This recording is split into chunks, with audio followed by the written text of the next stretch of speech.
And welcome to the First Time Reader Show, the Leafcast, based on the epic fantasy series Wheel of Time by Robert Jordan. I messed that up. My name is Ryan, and joining me as always is my brother Dan, who's freakishly dancing and out of joy. Guys, I will always swipe left. I'll always swipe left to you guys if that means we get to hook up later. Okay. You guys meaning everyone in perpetuity. Yeah, everyone watching now and in the future. Even if you stumble upon this, you can be the most depraved human on earth. If you stumble upon this, Brother Dan's swiping right on you, and you're hooking up. Yep. Be 18 and yep. Yeah, 18 up. 18 and up. Actually, this show should be 18. In fact, if you are a child, please stop watching. Yeah. Don't be drawn into the allure of the puppet. Go kick your mom right in the shins and say, you're a bad parent. Yeah. Jeez, monitor my content, mother. Yeah. I do better. You have no idea what I was almost subjected to. Oh, man. So, Brother Dan, we got through the slog. We got through the slog. Well, we're getting there. No, you know what? People are like, the slog's not real. This slog is real. We lived it. They lived it. Wheel Takes made an amazing song about it. Let's just all admit the slog is real, and we're now past it, and shit's getting fucking great.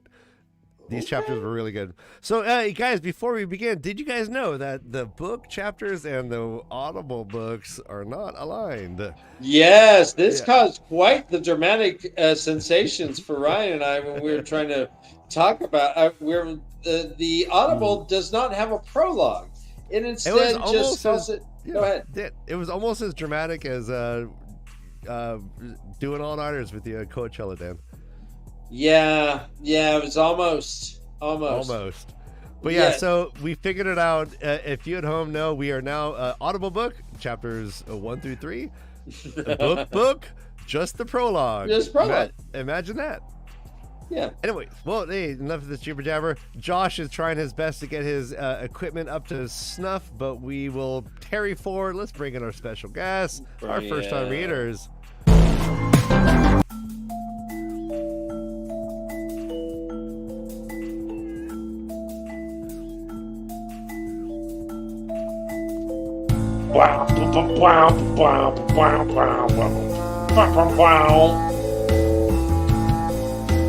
Oh yeah.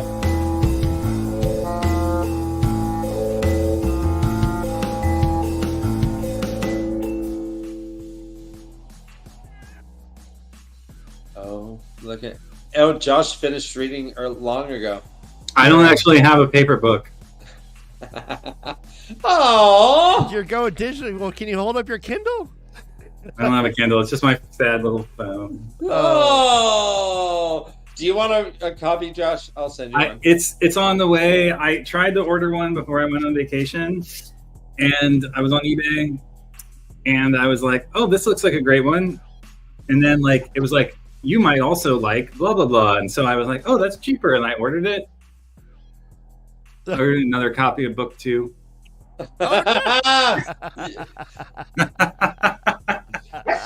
Fucking so classic. Which is my favorite book. I mean, it is one of the best books. Yeah, book 2 is my favorite. So I sent it back today. I ordered another one that when I got back from vacation, I saw that the book that arrived was book 2. I was like, oh. It sounds like you had a great hunt looking for book 11. I had a great hunt. What? No, A night you didn't. of dreams in between my ribs. Yeah. All right, favorite books. Go in order. Carrie, what's your favorite book so far? Oh my God. Those of you on Twitter know my favorite book is New Spring. It's very controversial, but I love it. So you're more of a YA enthusiast? I just love Ryan, it. don't criticize her reading level. No. Such an asshole. It's a prequel that opens up the whole thing, even though it was written several books after the start of the series. But I just love the land backstory. I just love it. No, I love it too. I would say New Spring's top 5. Okay, Slice, what's your favorite book so far? Okay, well, first of all, Matt's Dagger, are you freaking kidding me? Thank you so much. What just You're happened? you're an amazing person. I You can't did go right. forward without Try again. acknowledging. All right, well, So cool. Thank you.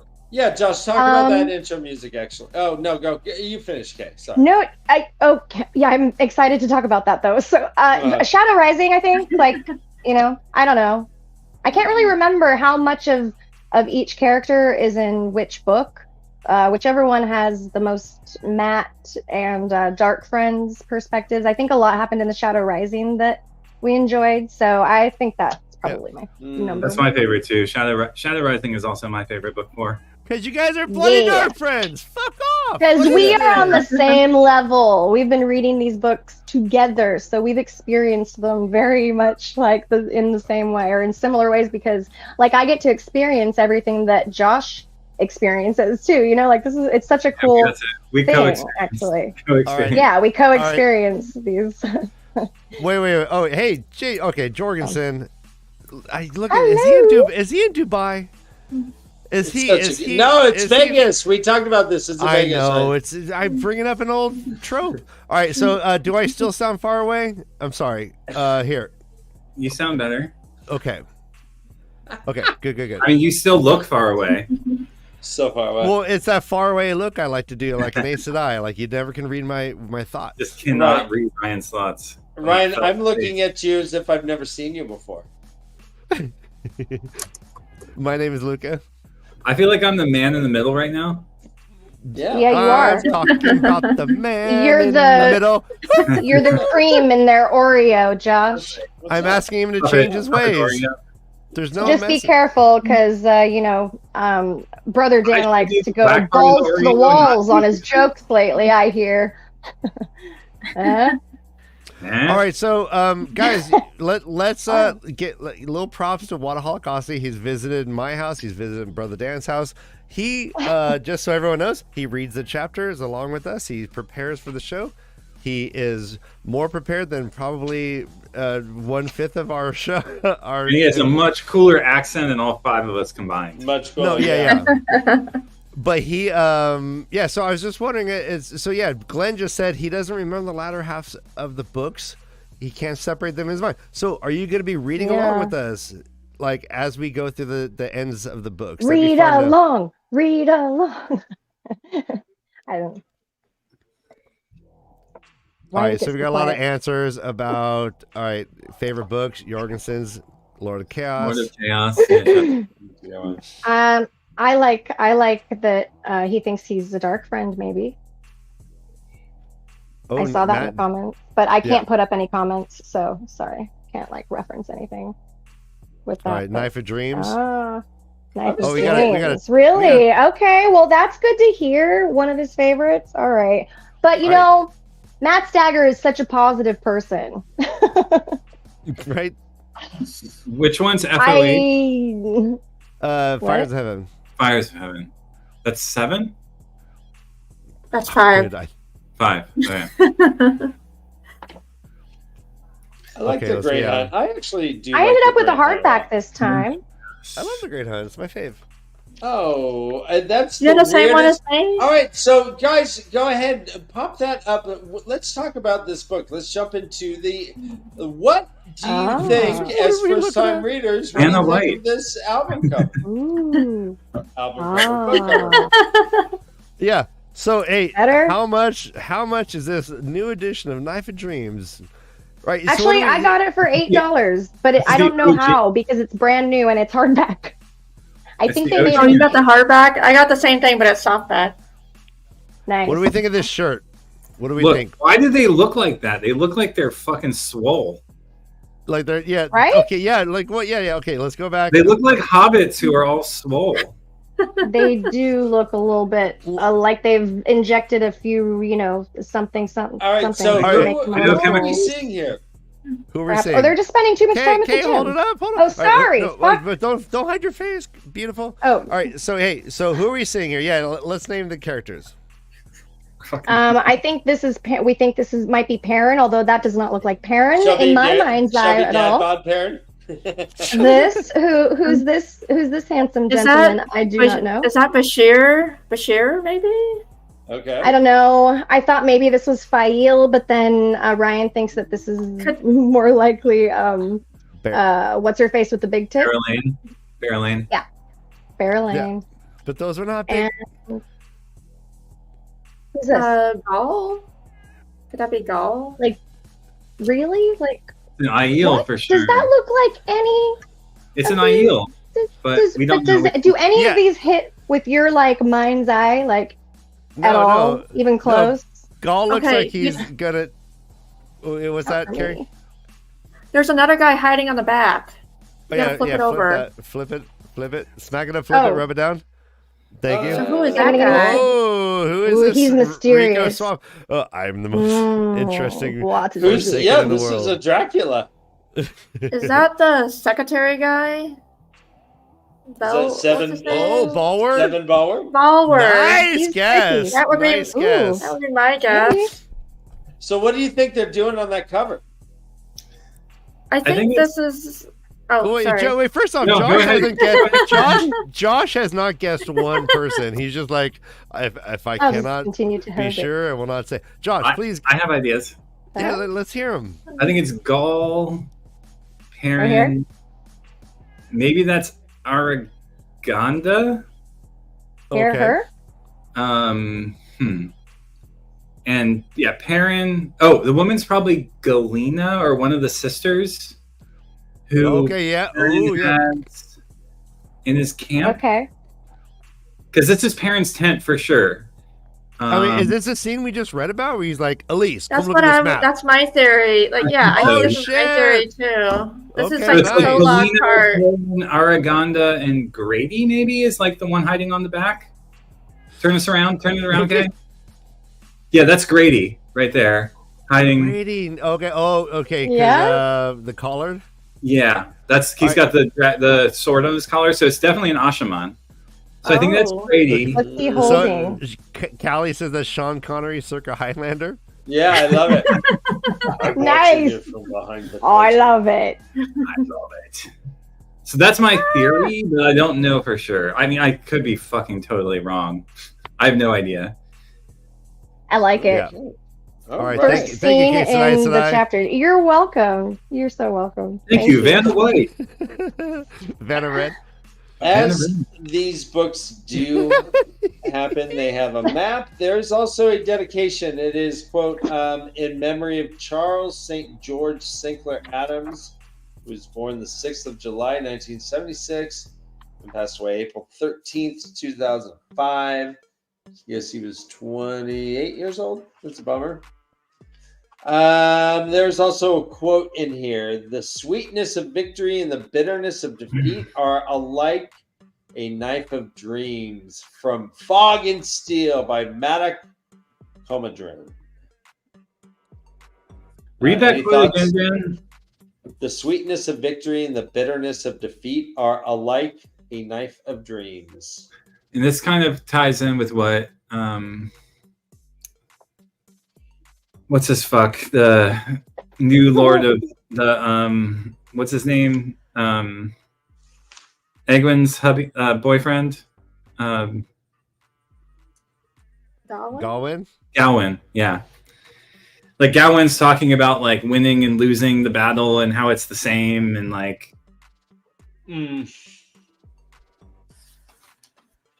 When did we have we have Galad? oh Galad, that's who I'm thinking of. Galad, not Okay. Gawain. Yeah. Okay, Sorry. that's all right. I Forgiven. get them confused too. They're dumb. You're pre-forgiven. You should have just made one with an F name and one with a G name. So says me. All right, let's jump into the prologue, or if you're listening to the audiobooks, Chapter chapters 1? 1 through 3. Yeah, that was weird. This is I was called like, where's the prologue? Yeah, and it's silly. Chapter 4 starts the wheel of time turns and ages come and pass. That's chapter 4 in the books. We all know that's how chapter 1 starts, guys. Anyways, embers falling on dry grass. We have the wheel with the snake eating its own butthole. And this prologue has several points of view. This first one is Galad. Galad is riding up to Eamon Valda's house, or his thing, and with some buddies, and he's gonna call him out. He's like, "Hey, guess what? I'm pulling out an old rule, hasn't been used in 400 years, but I'm doing it. It's something of the light. It's Is it called the Chevron Doctrine? trial beneath the light. It's the Chevron Doctrine.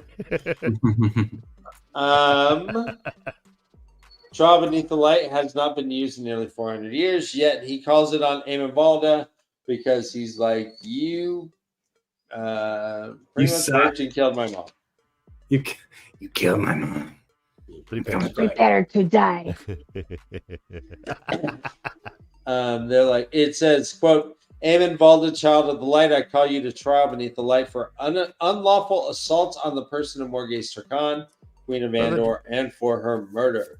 Brother Dan, can you for the rest of this chapter please talk like Inigo Montoya? Inigo Montoya.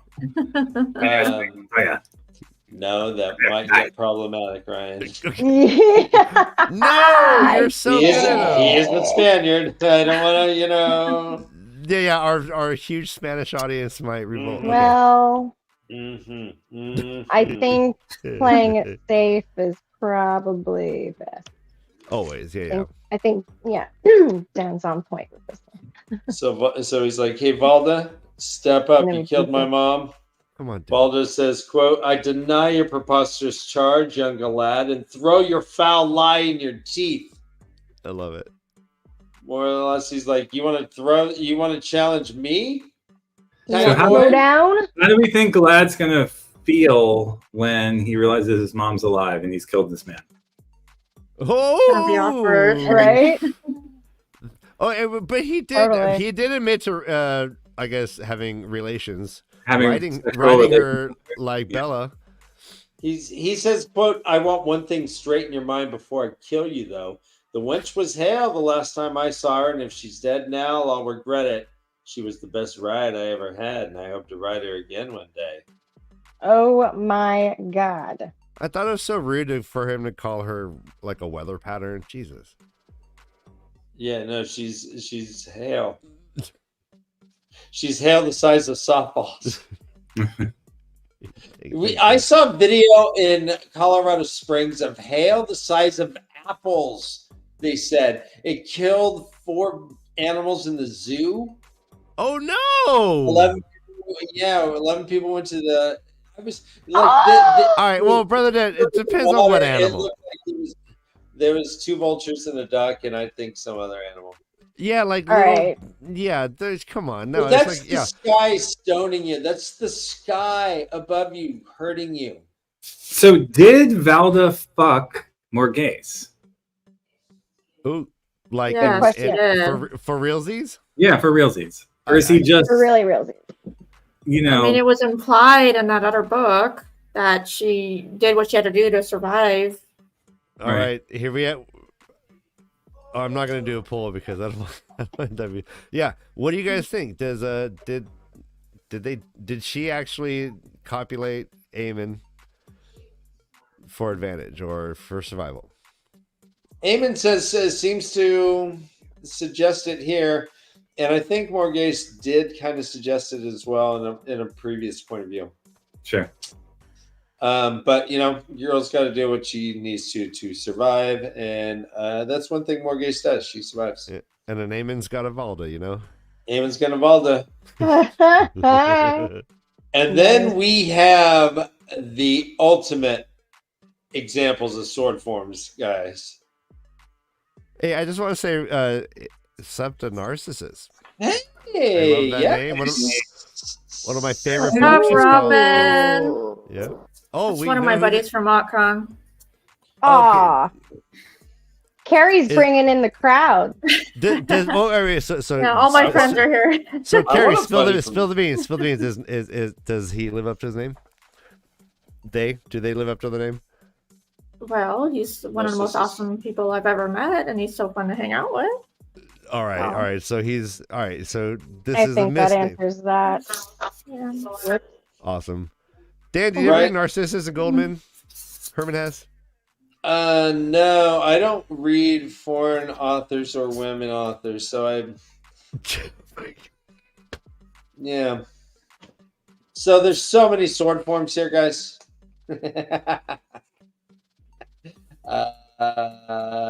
What's your favorite? Any favorites stand out? Plucking the low-hanging apple? The leopard's caress, perhaps? Parting the silk? Parting the silk. Wait, what's the question? Did you have a favorite sword Oh, form? parting that the jumped silk out? for sure. The hummingbird kisses the honey rose. That's cute. So What does that look like, though? I want to see what these look like. I was trying to. Okay, I did. Maybe I tried Cat Crosses the Courtyard. I can do that one. I can do tried honey. Why don't? There was why don't one we just other act them one, out? right? How do you do? What was it? Honeybird. What is it? Hummingbird kisses the honeysuckle or the honey rose. So yeah, you got to you move your arms real fast Uh-huh. With a sword, though. and you go.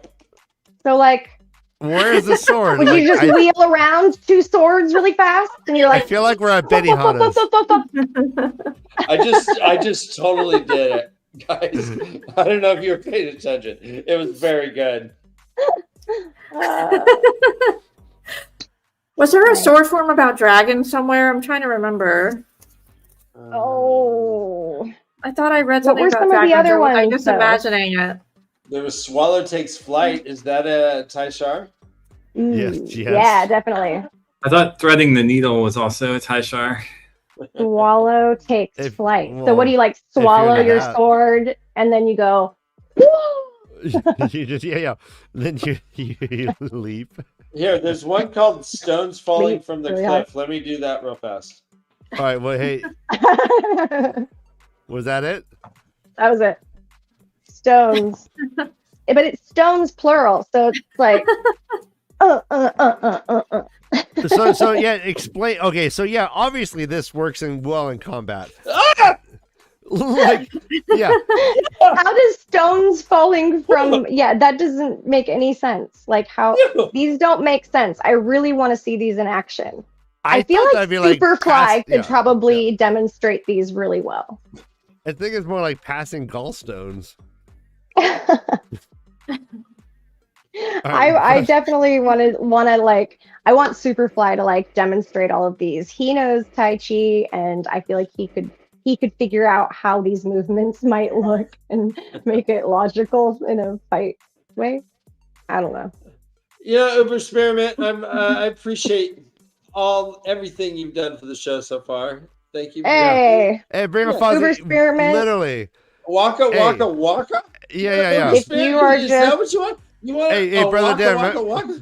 Do you remember the You're one only joke here I for the made up? puppets. We can go. What do you get when you cross an Ewok and Fozzie Bear? An Ewaka waka waka. That's pretty good. Yeah. I made that Very up when good. I was like 8 or something. How's that? Uber Spearmint? You have to say it though. Can the Wait, Muppet- no, can the Ryan, do it like Fozzie. Means a lot. Yeah. Hey, The Muppets Kermit. might be realistic. They might be generationally endearing, and they might have helped to raise you, taught you letters, but they can't do what we do. In no way. We are meta. We're on a meta level. Just stick around. You'll get it. I You know. ever seen a Muppet try to fillet I itself? have to step away. I'll be right back. Shh. There you go. I think. What is the name of the horn player? The saxophone with the long blonde hair. Dr. Teeth. I remember Dr. Teeth. Yes, Dr. Teeth's disco Dr. band or Teeth something. I plays the piano. It's Floyd who has the sax. Floyd, who looks like Abe Pagoda. Mhm. Your teeth. All right. Amazing. All right, we got no dragon form, but there is a Tower of Mourning. Oh, That's hey guys, okay. Tower of Mourning. Drink. Yeah, I agree. Yeah, we Yeah. do love Animal too. Yeah. And if you added a U to that, we would still drink. Tower of Morning, still drink. We'd still drink. Yeah, sure. Yeah, no, Animal, Fozzie, like Kermit, like these are our idols. Yeah, we're doing our best, bro. We love them. You're like telling Jackie Chan that like to be like, yeah, well, fucking Bruce Lee. Yeah, Jackie Chan knows Bruce Lee's better. Obviously, he's like, I'm trying to be Bruce Lee. I'm trying to be Fozzie.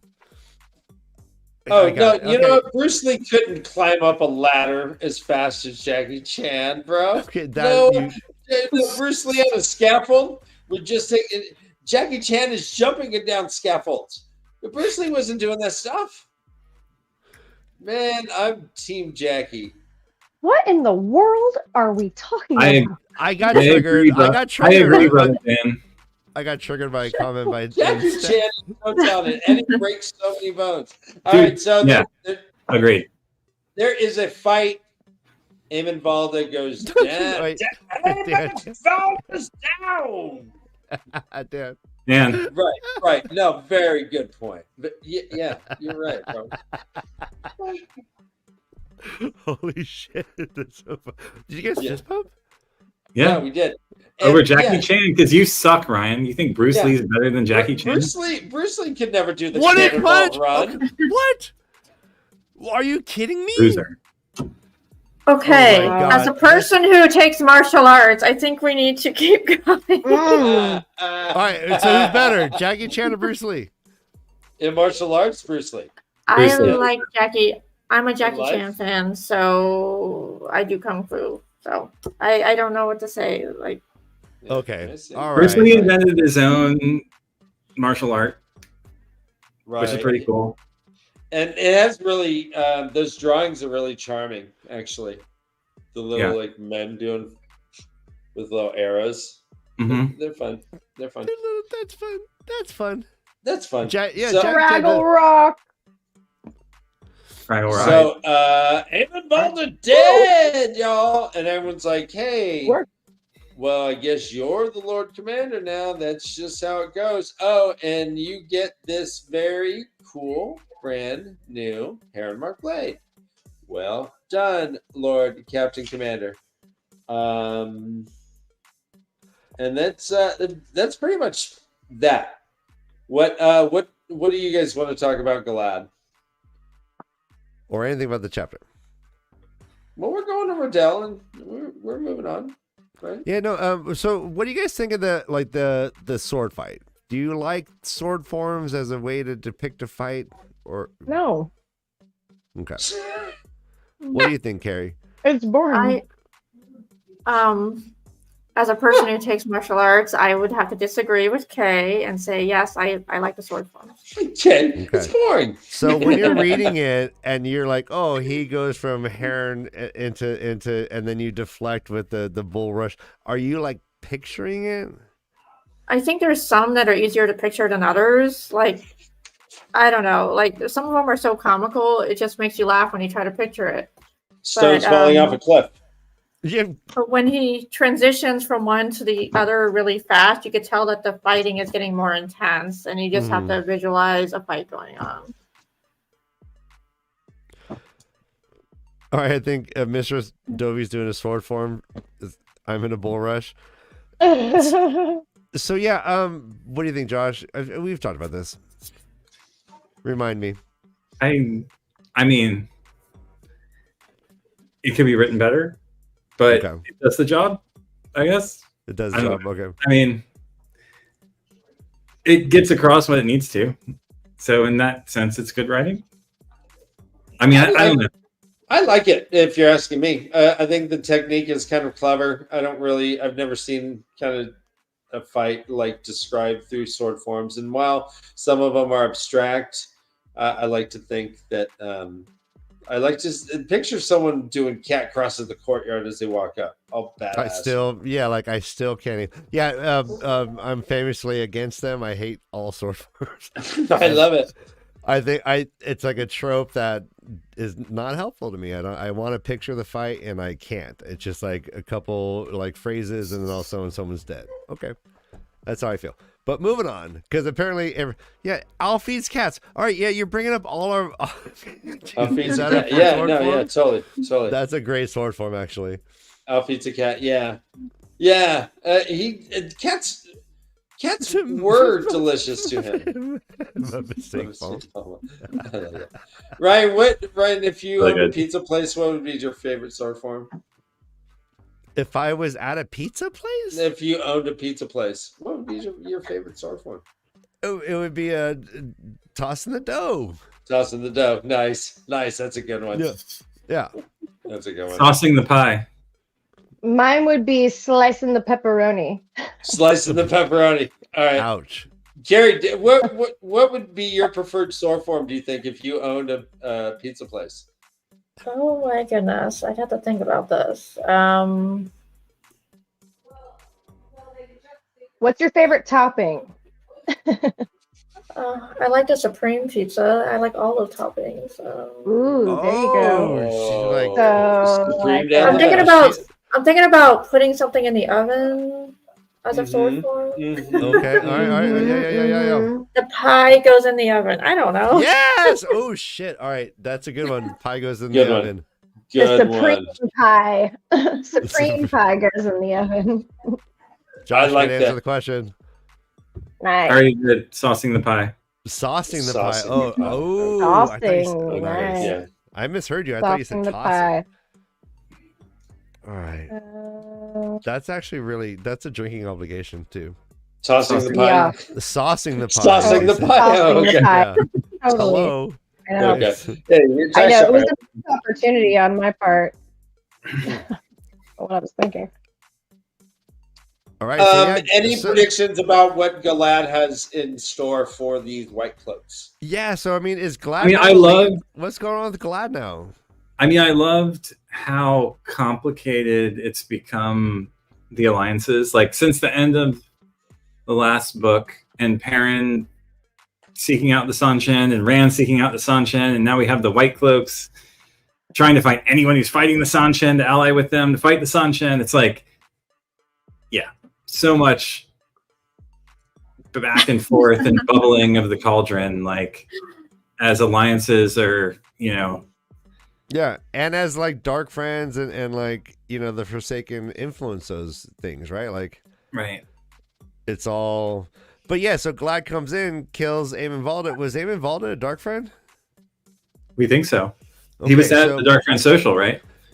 So yeah, we that's the common belief. We believe he's the dark friend. He killed the dark friend. And he said, "Hey, let's stop chasing these Aiel. Let's stop this Shanshin bullshit. All we got to do is get to the last battle." And someone's like, what about the Aes Sedai? We can't fight with witches. He's like, bitch, we're fighting with witches. That's what the last battle is all about. And they're all like, all right. Is he the leader of the White Cloaks now? What's going on? Yeah, he is. And is that how it works? You just kill someone? I mean, that's how Valda became in charge, right? He killed Pedro. Good memory. I mean, no one knows that, right? Or do people? Fuck, I don't know. I guess people know that. I think the person who walked in got killed. He knew it for like a couple minutes, and then he got killed while the other guy took over. Well, what's his fuck knows? The spy master. Spy master. Yeah. So Josh, you're getting corrected, and I think this is safe to highlight. Yeah. Okay. Yeah. Boris, right? Niels Boris, right? But did we see any scenes with like Forsaken talking to Eamon Valda? I thought somehow Valda was influenced by the Dark to kill. No, he was influenced by Asawuna, the Questioner. Asanoma, yeah. To kill. Okay, yeah. So yeah, the chat's helping us out. Valda's just regular human, not a dark friend. Thank you, Daniel. He's just evil bastard. He's just regular human evil. All right, so yeah, so that's just so it was just one. So now, what do you think is going to happen? Like, they're changing course. Can you predict where they're going? What's going to happen with Glad? Are we going to like the White Cloaks? I'm starting to like Galad a tiny bit now. It's weird. You are muted, Kate, so you know. Yeah, that's a good question, Ryan. Are suddenly the White Cloaks going to be good guys? It's so hard to tell who's on the right side. Like, Mm-hmm. the Sanshin might be the good guys, for all we fucking know at this point. Like, isn't everyone who's not a dark friend a good guy? No. Other than maybe the Aiel, the bad Aiel. No. Yeah. No. Everyone No. on the right side except the dark friends. What do you mean, like a good guy, like in they're fighting for the light? If And let's say want last Rand to battle win? starts on the next page Uh-huh. of the book after Good the luck. prologue. Well, yeah, no fucking kidding. Rub it in, Dan.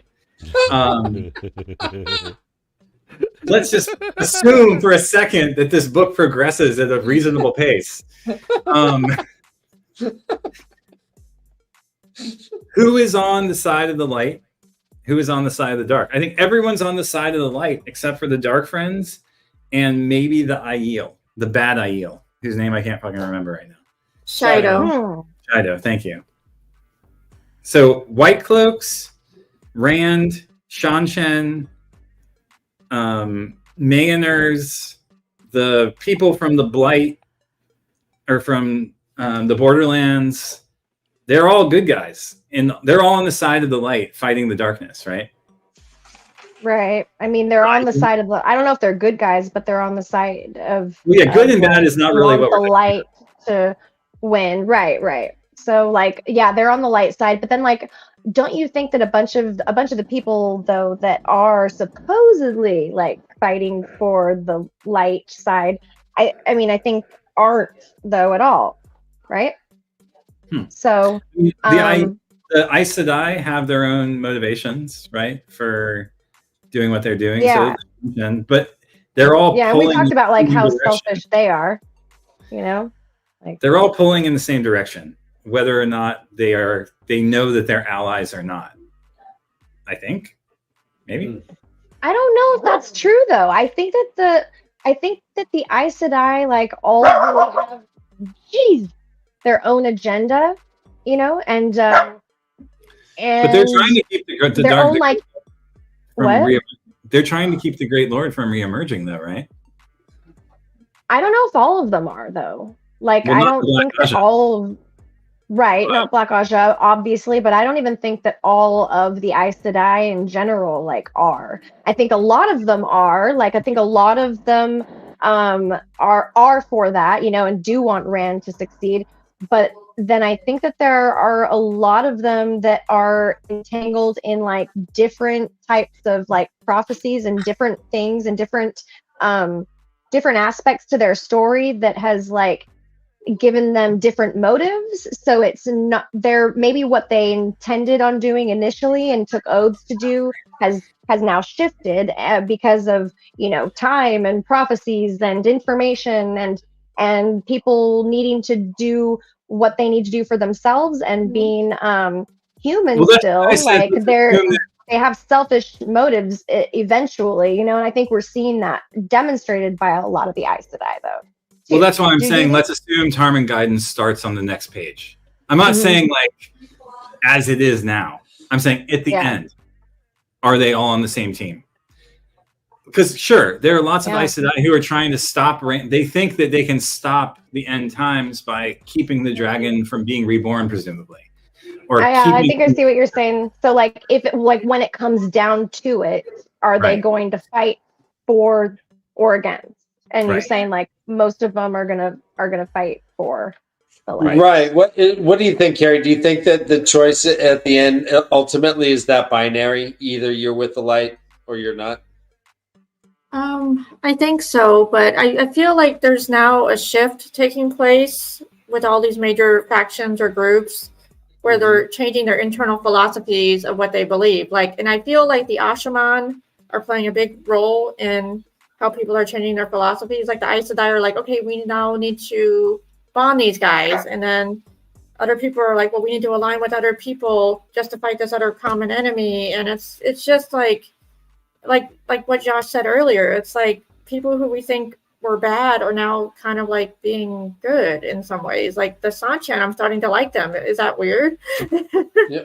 Carrie, Like, you make such a very good point now that there's a lot of these peoples and societies or ideologies are really being turned on their head. So we have the Aes Sedai who may now be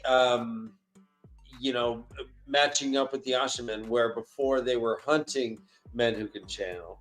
You have the White Cloaks saying, hey, we gotta go with the witches instead of burning them, and a lot of these are complete contradictions to what they've always held. That's a lot of change that's being asked on the world, I guess, but you make a good point. Welcome back, Ryan. I mean, Okay. ultimately at the last battle, I feel like it's going to be the true light versus dark battle. And I believe that all these people that we have hated in the beginning of the series are now going to be on the light side, or on the good guy side. And they're going to be fighting as a group together against the bad people, the Forsaken and the Dark One. So the Dragon Sworn, the White Cloaks, they're all essentially just going to shape up and fight for the good side, because what's the alternative, right? Fighting for the devil? Hey, You you may not like Christians, but when the devil shows up, you're going to fight with them. Yeah, pretty much anybody against the devil. Hey, Case Eyesight, do you remember the marshmallows from WatCon So good. last year? Yes. Oh my god, those are so good. Those were the first really gourmet marshmallows I've ever had. Yeah. I didn't know that was a thing. They until were he really was like, good. hey, look at this. Let's jump to That Rodell was Iturralde. Rodell is pretty much all right. So Rodell reminds me of the movie Red Dawn. He's like Patrick Swayze. He's just setting raids, doing little guerrilla shit where he's like, but we get we see it in action. He's got his cool little looking glass. He's like, okay, cool. Hey, Dan, real quick. Hey, chat, who do you think should play Rodell Iturralde in the show? Patrick Swayze's dead, so don't say him. No, you can just be like, no. Hey, or how about this? What's your fan casting? Like any actor, circa any era, any movie. Yeah, like who?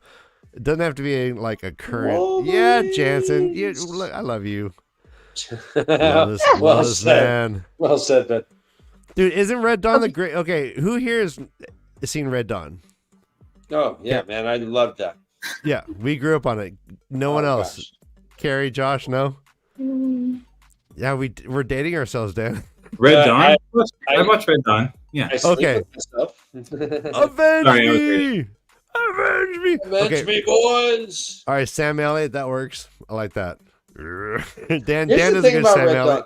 Dawn. Dan, do your Sam Elliott.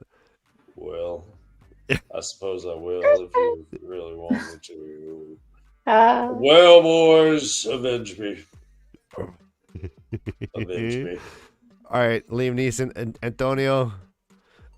Ooh, Yeah, that's Antonio, a great call. like an aged, like a zaddy, freaking Rodell, like him. Ernest Borgnine. I don't know if that's serious. Probably not serious coming from Overseer, but that's Ernest awesome. Borgnine was a funny guy. I don't know Tim Curry. Tim Curry, yeah, you do. He was in fucking. Wasn't he in Home Alone? Home Alone. Rocky. Actually, speaking of Bashir, now that Kamala's president, they're like, "Oh, who's going to be the vice president?" They keep saying like Governor Bashir, and I'm like, "Yeah." I keep getting little endorphin boost when I hear Bashir on the news, because they never say his first name. So I'm always like, "Yeah, Davram." Davram. Okay, What? so I have a question. Have we seen this guy before this prologue, or is this his first time being introduced? Which guy? The Rodell. next POV. Oh, Yeah, Rodell. Have we Rodell seen is him wrong. before? We've definitely interacted with him, but I don't know if he's had a POV. I can't remember. Because I can't remember Chad, where have it we had a was. Rodell? You say Rodell. Has he been mentioned in the books? Rhoda. Yeah. Rodell. Let's go the whole thing. Davram. Oh, we lost our leader. Our fearless leader is gone. What happened? All right, well, now we can have fun. Hey, everybody, relax. I'm going to take my tie off. I'm just putting my phone in. I went live on my. Oh, if you're not following me on Instagram, K Sadai. Actually, I think it's like K dot Sadai. Anyways, I'm live right now. You're Thought on I'd just do Insta? that, You're on 'cause Insta? I never go live on this Instagram account. Let's so I thought I would go. just All do right, that. get your burner phones out. All right, I like Meatloaf for Rodell Itzrod. That's actually super funny. Meatloaf. You don't understand Instagram, Glenn. That's okay. Okay, so Guy Roberts chose Ilcherod as the secondary character he'd want to play when I asked about him at WatCon. That's awesome. Yeah, he knows the books. Yeah, Rodell, it's around. That's interesting. Like, okay, that's interesting. I'm not going to give anything away, but yeah, Rodell is like one of my favorite characters. That's great. I like Guy Roberts now. I definitely think that we've seen him before, or he's been. We've interacted. Our characters have interacted with him at a minimum. Okay. Yeah, I forgot about the beauty mark. Isn't that like self-imposed? Isn't that like a branding? Beauty mark. Yeah. Self-imposed beauty mark. Help me out. I read that, and it made me think that like this beauty mark thing was like some sort of branding or scarification thing.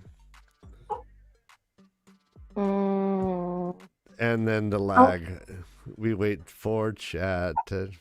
I want to know what's this about a ruby being in his ear? It's a felt sticker. That's okay. That's good. The ruby is in his ear.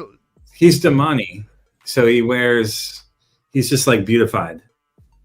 It's a sticker. Yeah, it's a okay. No, it's not okay. I thought this was a joke. Sorry, I thought you were making fun of us. Yeah. So it's just a sticker he puts on his face, which is awesome. Did you think that's what it was, Josh? The beauty mark. The beauty mark. I don't remember. Okay. I assumed it was ink or like a tattoo, but that makes sense. It's a sticker, I guess.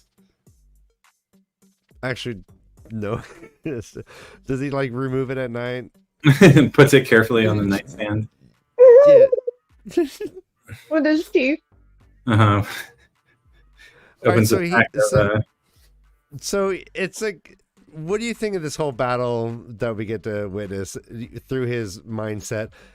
He always does this, like talking under his breath almost, and everyone just kind of does what he says. It's fascinating to read it. Like, he's so dispassionate. What do we think of this battle scene? Well, he's like an amazing captain. I mean, he just has this intuition for how the battle's going to go. So much so that he can like call it in advance. Yeah. So he literally had a squadron of soldiers pretending to be confused and in disarray. Right. He had them acting, which is such a cool idea. What do you think about this, Carrie? Thoughts on the battle? I mean, I liked this whole POV. I thought he's a very clever person. He's kind of a badass, and he kind of reminds me of Matt in some ways, or Matt's memories. He does, exactly. Well said, Carrie. Yeah. So I because I love Matt so much, I feel like I'm obviously drawn to this character as somebody that I like. I like how he mentions about how he has backup plans upon backup plans upon backup plans, and I think that's pretty clever. Like, he must be really smart. Yeah. He's a great general, yeah. Yes, he's one of the great captains. I think there's only 5, or something like that in all of the lands. Help me, Chad, if I'm wrong about that. And he like it's like there's these little tidbits of like psychology in there too. When he like sees them trample the people in the crowd, he like just normalizes it all. I mean, it's a little creepy. Yes. Like he's so battle hardened that it's a little creepy. His what's the word? I use dispassionate, detached, aloof. Yeah, but just a detachment from like the value of human life. Just really, these humans who are fighting are like pawns in this higher order thing to him, you know. I am so confused by what everyone's saying with Bob. There's a lot of FOP comments going on in chat. Maybe someone can translate FOP for me. Maybe I'm a little old for this, but yeah. Yeah, and then the battle progresses. I don't have the books in front of me. Dan, I love how he kills the Suldam and the Damane. Just with like, the arrows, yeah. Yeah, I mean, it's like he had a strategy for that and it worked. It seems like that could be useful for. Yeah, so sorry. So I was just gonna say, like in general, he just tried to annihilate the storehouses of the Sanshan camp, right? So yeah, he's attacking their supply lines. Yeah, he's attacking their supply lines. Anybody's also concerned about burning them because he doesn't want to burn down the whole town and like the surrounding camp. You know, it's like it's a weird mix of like dispassionate and caring. I mean, which is good. That's what you want in your war general, is for to not commit war crimes against the innocent by accident. Yeah. They contain the battle to the field with the soldiers who are the tools that are being implemented. Yeah. So again, yeah, it was well written. And again, I think we see Robert Jordan's battle, military experience come through here. Yeah. Awesome. Thank you for the definition. A FOP. Yeah, now I get it now. Yeah. A dandy. Dandy. Oh. Yeah, so yeah, Rodell's great at guerrilla warfare. I'm trying to remember how his POV ends.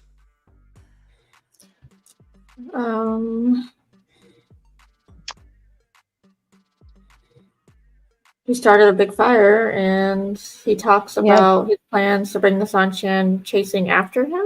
Right, into Almouth Plain so that they can fall into his trap. Yeah. Okay, yeah. So and then so is it the next POV is when we have Suroth for the first time. He has There are 20,000 other men, Damani, doing similar raids in Terabon too. I think that's important to note here. What we see is one battle, but they're attacking the Sanshan supply lines everywhere. Yeah. Mm-hmm. And I wanted to mention, like, I've already brought this up once, but like it's really confusing where the alliances are. Like the Sanshan are the enemy because they're invaders, but they're also the ally of Rand and Parent. Like, yes, yeah. And the just there's how the Aiel were the enemy, and now it's like a lot of cup game going on here with the ball in the cup. Ooh, I like that. That's a really cool way of putting it. Yeah, there's tons of Terabonners who are Sanshan loyal. He's having to kill Terabonners just because of their loyalties to Sanshan. Right. Well, they've been invaded and taken over. What do you expect? I mean, they've had to swear the oath to the Empress, who it turns out is dead. We learned. Okay, yeah, we'll get to that. That's crazy. That was crazy. But yeah, let's so we're with May she live not forever. So it's in this POV we meet High Lady Taroth, and gets visited by, and she's just super irritable, and this general somebody comes in, I don't remember what his name is, he comes in, he's talking down to her, and she has to like constantly control her own anger responses because this guy is being disrespectful to her. And then once he leaves, boom boom boom, Forsaken appears. Okay. There's a part that you forgot. Yeah, I'm sure I don't have the thanks. Yeah. Okay, so Lady Surat is having trouble sleeping since Tuan disappeared, and she's kind of like contemplating about whether she's still alive or dead, and it's what kind of schemes she's cooking up over there. But the main thing is that Leandrin enters before the guy enters, and she's like, "Hey, I took care of your voice for you, like that girl. Like Leandrin killed somebody for her." Mm-hmm. And that was kind of crazy. Yeah, and then she has to tell herself like, "Oh man, I'm a little loose lips with these people." Like she's so sees them as beneath her that she will just kind of like vent. And so yeah, what do you think? And she's like, "Oh crap! Like I have to speak now. I have to speak for myself now." So much Schadenfreude in this prologue. Like, how fun is so it much to what? watch? Schadenfreude. What is that? That's the German word for taking pleasure in someone else's pain. Schadenfreude. Yeah. Okay. So yeah, cool. yeah. I think it's there are like bumper stickers saying Schadenfreude. It was like a weird media campaign like back in the day. Fun. I love learning new words. That's the only way. Yeah. So anyway, Schadenfreude. Yeah, just like how fun is it to watch Leander and just be disabused and miss like that's so great. Okay. So I wanted to ask Carrie a question here. Go ahead, Carrie. I got it in my brain. I was going to ask myself a question. Did we know earlier that Lady Surat is a dark friend, or did we just find out now? Because she mentioned that she both served the Great Lord. We knew already. Yeah. Okay. I must have just forgotten. Yeah, we knew already that she was there. There are literally 2,300 characters in this series, so it's so hard. Just do not be hard on yourself. So Jorgen Sanger is asking, she did kill Alwyn, right? Yeah. Yeah. Which is an all lose. Come on, you just reread the prologue with me. You should know the answer. I'm answering it. Come on, he's too busy flying to Dubai. So you're talking to him, not me. I get it. Oh yeah. So last week 2 weeks ago, we were talking about Tuan and Matt and the complexity of their interrelationship and like who's prisoner and like who's pulling the strings. Like is Tuan on top or is Matt on top? And like we find out that 9 days ago, which is I guess the amount of time since Tuan disappeared, their Suldam and Damane and her captain all left, presumably pursuing Matt and in expectation of her being kidnapped. Like, why would did Tuan see the signs and read them so clearly that she knew what was about to happen and dispatched? Like, she's acting like no big deal. Thing. Yeah, like, ain't no I'm big the prisoner. Like, I'm actually in charge here. Right. And we find out that all of her general, her soldiers, her Suldam, and her Damane are all gone somewhere. Presumably tracking Matt and the Band of the Red Hand and everyone who's with the circus. What do you make of that? Do you think that she knew? Does this prove that she knew? Did these people leave after the main party left Abu Dar because they were trying to hide it from Lady Surat originally that she was missing? Okay, Chris. Okay. Or what? Look at this show.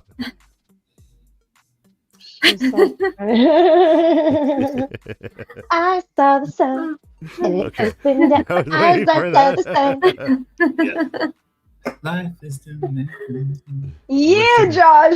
Without understand. All right. So I don't know. I don't know. It's hard to say. I mean, or is this just are these just some of the factions of people that left the city when everything went crazy when Matt left? I mean, weren't there multiple? So my versions feeling that is that.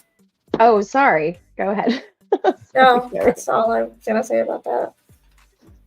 Well, Josh, tell my us. feeling about it is that that Chuan absolutely knows what she's doing and does have her spies and has strategically probably placed herself in this position. She does seem too like cool and calm and collect. But I also just think that she's like been in a place of she's in a place of power, so like she understands how to manipulate things and like play the game, you know. And so I think that's what she's doing anyways. Okay, this is a great question from Uber Spearmint, who's now slowly maybe like Jesus gaining fuck. my trust again. That I don't think anybody's like Min. Yeah, you're right. Like it wouldn't be like Min. That maybe we could reword that question. Can she predict the future? Well, we had just like just period. Maybe Because she's obviously not seeing like the things Min sees, but are the omens predicting the future for her? Is really the question, because she runs on omens. She speaks omen, right, Dan? Good to see you. Okay, so yeah, that makes sense. That omens would be something sort of like Min-esque. All right, everyone, on the count of three, let's say goodnight to Carrie Copeland. 3, 2, 1. Good night, Carrie Copeland. All right, we're gonna work on that. Callie, not Carrie. Jesus, I and can't Callie, just really quick, Callie made these awesome bracelets at WalkCon and gave them to everybody there. And she made a special one for me. Mine has a little black bead in it because I'm a dark friend. And it matches your lipstick. Cool. Crazy. Very cool. I want one. Also, shirts. Am I correct, brother Dan? What are we showing? You got one too. He got a bracelet. Okay, we got internet issues. We got Return of the Titan. And he's wearing came it. into the screen. Nice. He's wearing it. All right. So we did have a POV where we saw Misingi, Tuon's captain, like considering what to do in Crossroads of Twilight. Fuck, I cannot find it. Where it is. Musingi, I believe his name is. Her captain. Uh-huh. I have no idea where it is, but it happens somewhere in Crossroads of Twilight. Well, if you could, maybe chat can help us. They're really good at that. Mm-hmm.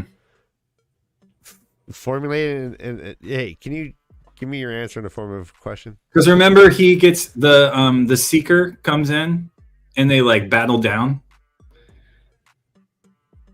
No. And they battle down? They battle like they have a battle with where like in Seeker, the last book, they're like leveraging like their knowledge of one another and like discussing, I don't know, like confiding in one another, but also like pushing to see how far Musingi. Yeah, I don't know how to say his name. Okay. But that's the captain who's been gone for 9 days, who left after the Seeker came to him to talk about the state of things. And there was a bunch of information in there that we didn't fully understand. Dude, okay, great knowledge. Yeah, great memory. I don't remember this at all. Yeah. Wasn't there something about him drinking from a vessel? Yeah, his right, Musingi's servant is like a tribesman who like drinks from a human skull. Oh yeah, I remember that. And, like had like the taste of like brass polish in it, and he drinks from it. Yeah. So what do you? I'm just trying to remember whether or not he left before or after with knowledge of Tuon being abducted. Okay, Ajimbura was all about ponytails and skull caps. That was his servant. Right? Ajimura sounds like the guy I would definitely not like. If I was gonna like if I was like at like a frat party and I was like, okay, do I want to join this frat? And all of a sudden Ajimura like jumps down from the second story like into the pool, I'd be like, nope. I'm done. You can name about 40 different countries, and if you said their main airport was called Edinburgh, I would believe you. Actually, I mean, how many of these names were like Shanshan names could be airports? Musenge Airport. The captain of the Death Watch, exactly. Who's this the most? Yeah, he's super badass. Okay. Yeah, so I mean, so Brother Dan, Josh was just commenting on how several people were gone in Tuon's kind of entourage. Her entourage. And I was trying to determine whether or not she knew of her abduction in advance and sent them away, or if they learned of her missing and went on their own. Like, there's a lot of ways that could have gone, and depending on, are they tracking Matt, and if they are, is that because like Tuon's so composed and my brain is not totally on today, guys. I'm sorry. You're doing great. Okay. But Surat is certainly onto it. Brother Dan, hey, Josh, maybe your gauges are too big. Like maybe go down a gauge. That is such an old man's joke, Ryan. Jesus. About his ear gauges? Yeah. Okay, boomer. Boomer. Right? Yeah, what a boomer.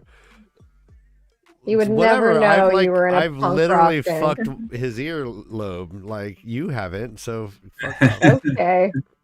Well, that Yeah. got weird. Okay. Okay, let's move on, guys. You've never. Anyways, All right. so I recommend it to everyone at Um, home. I did love how Sarath, or what's her fucking, Sarath had like this monster in her room. Yeah, The Lopar. Yeah, just like hanging out. No big deal. Yeah, it's like 10 feet tall. Nice too. experiment. Yeah, hiding in the Thing's a shadows. monster. And Yeah. and mouthy. Just mouthy. I just imagine one of those giant Muppet, like, Uh-huh. like with the hairy monster kind of style. Just blah, blah. Which Yeah, you think where the wild things are, kind of thing. you think like Sully is walking in from Monsters Inc. Guys, I got a tight shark. Oh, yes. You got a Taishar? Yes. Quote: Surat did not want to die. She fingered. It works. Okay. Sweetums. That's who I'm thinking of. Sweetums is the name of the Muppet. Sweetums. With a giant mouth and like the furry, like all the things hanging off him.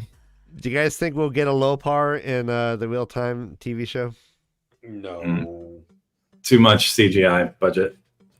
Speaking of the TV show, just today I was like looking at our, the behind the scenes of the whole channel, and I saw a comment. It was from last week or 2 weeks ago.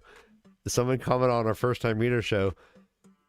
Anyone who watches this trash is fucking killing Robert Jordan's memory. How dare you watch this trash? It's just trash. This is trash. I'm like, About the Prime show?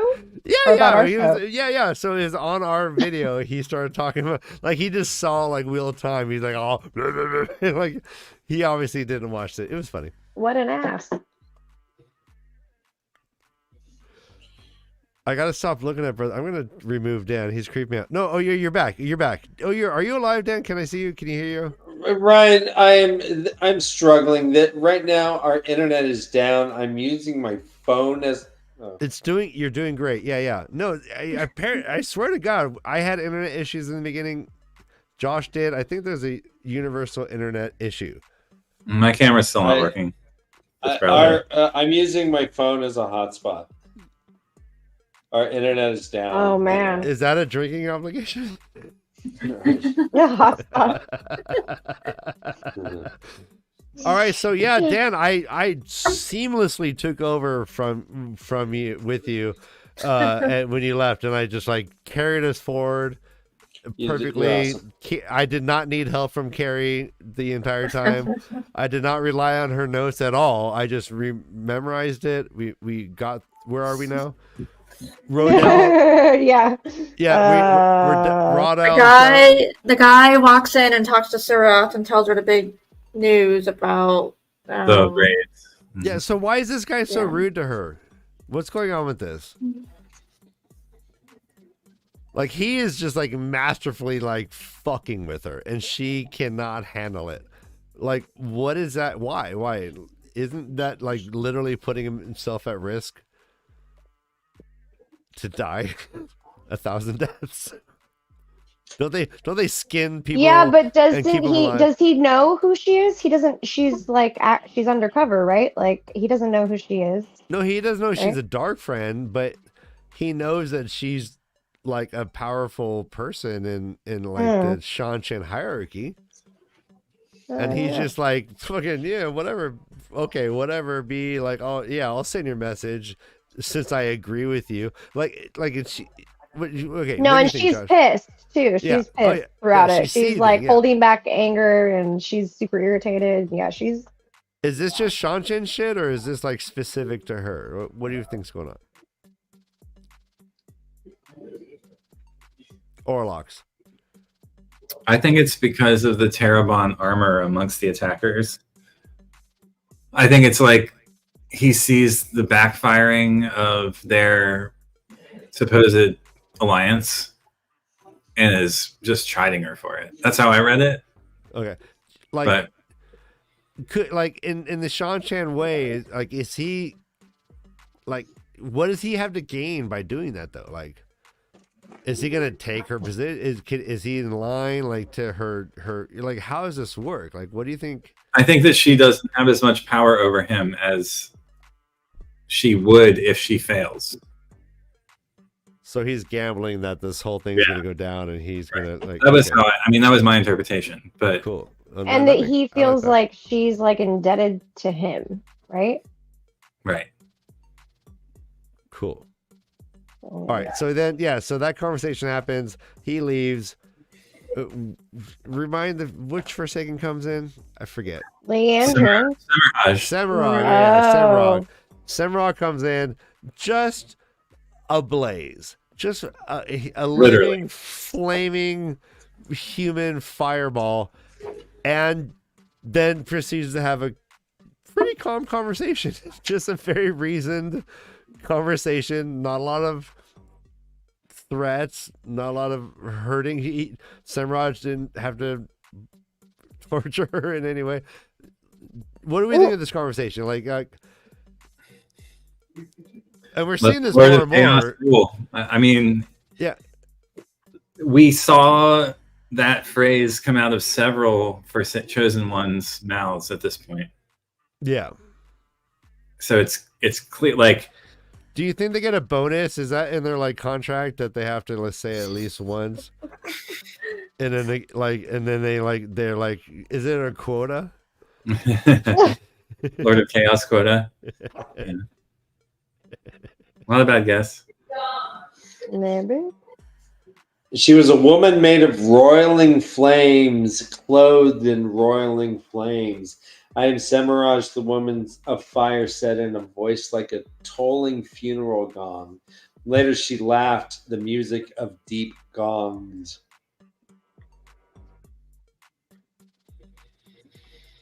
That's pretty awesome. Mhm. She's All impressive. right, so yeah, she basically puts a hit out on Tuvon, right?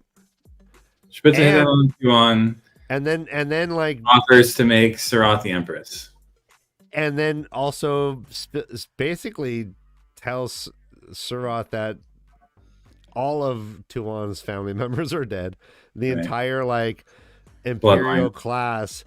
There's no emperor anymore. And Shanshan is in chaos and ruins. Do we? So like, yeah, like riots and looters. I mean, yeah, is she telling the truth here? I mean, this is a Forsaken chosen one. Stop, Josh. You, Josh. Josh, you know. Cheers to that. Josh, I'm did with you see that? You weren't on? We played your Rites of Spring piece in the beginning, and Cool. very many people were happy. Very many. Very many. At least 3 people were happy. No, there's 3 or 4. Yeah. It was awesome. Oh, carried It 4. was really 5. good. 5. I can't wait to 36. do the dancing. Don't spill the beans. Don't spill the beans. What? It's a surprise. Oh, sorry. We have a special idea for that song. Cool. All right. So she gets visited by this guy, and now she's visited by Simrog, and that's it.